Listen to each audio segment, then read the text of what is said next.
Kau hianati aku, ku ambil pamanmu. Karya Alvaro Zian, bab 103, Kesal. Vino, lihat papa ajak siapa ke rumah. Begik Haikal saat sudah sampai di rumah April. Satria melihat kiri kanan penampakan rumah April yang sudah berbeda. Bahkan ada foto papanya dan bunda April terpajang di ruang tamu. Bocah ini memang belum mengerti banyak hal, tapi dia cukup tahu kalau itu foto pernikahan. Karena Karin juga pernah menyimpan foto seperti ini di rumah mereka dulu. Papa, kenapa rumah ini berbeda? Tanya Satria. Satria! Begik Vino melihat Satria dan papanya pulang, membuat Satria mengalihkan pandangannya pada Vino. Bunda mana? Ada di dapur, sahut Vino tersenyum melihat Satria yang baru datang.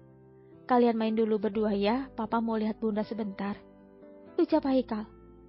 Ayo Satria, aku punya banyak mainan baru. Kamu harus lihat, kita bermain bersama ya. Ujar Vino menarik tangan Satria untuk ikut dengannya. Sayang, masak apa?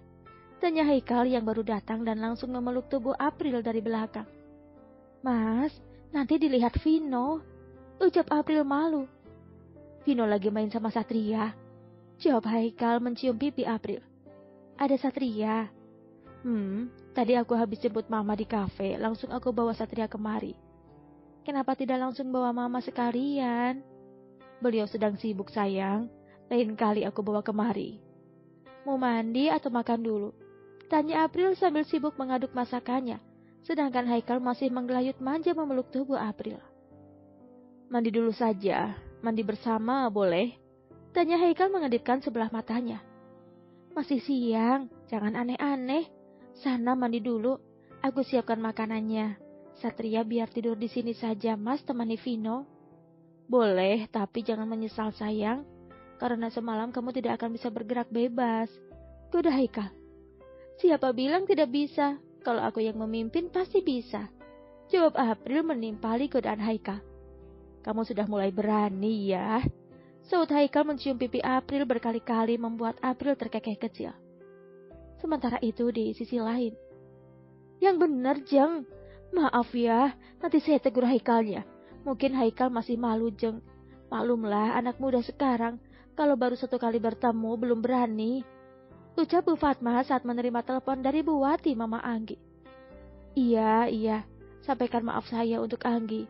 Ya Jeng, nanti saya yang urus semuanya, lanjut Bu Fatma sambil menutup ponselnya. Setelah panggilan berakhir, Anggi memberitahu pada mamanya kalau Haikal terlalu cuek membuat Bu Wati marah pada Bu Fatma. Sudah aku katakan, Haikal bukan anak kecil. Jangan terlalu ikut campur urusannya.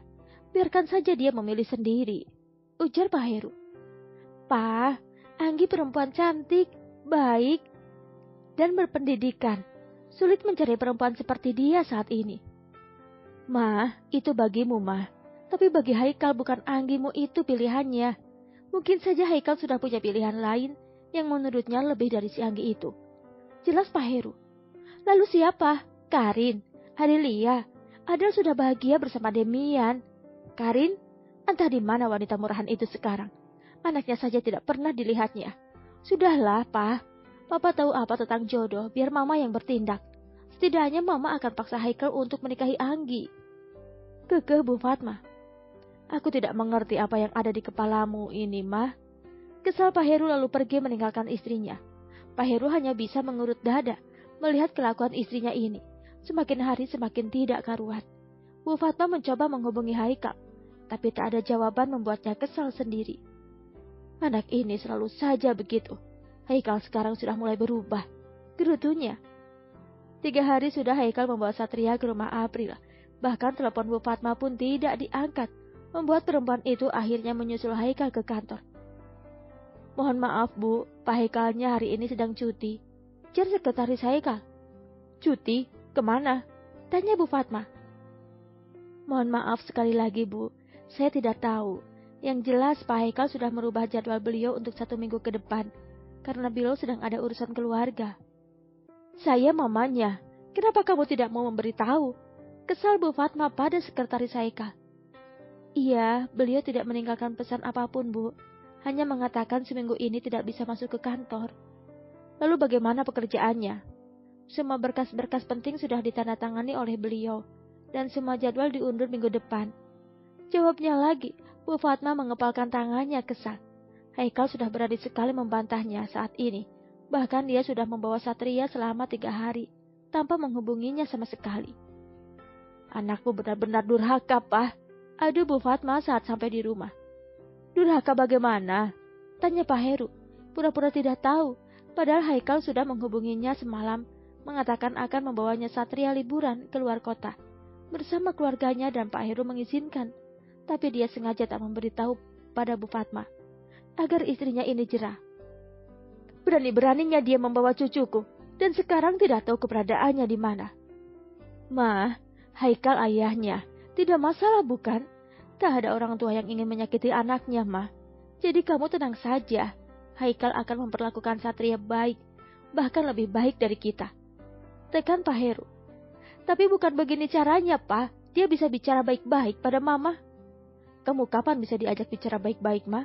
Kamu keras kepala, sesuka hatimu jika bertindak. Biarkan Haikal membawa Satria. Palingan mereka hanya liburan sejenak. Awas saja jika dia pulang akan aku paksa menikah. Gerutu Bu Fatma. Bersambung.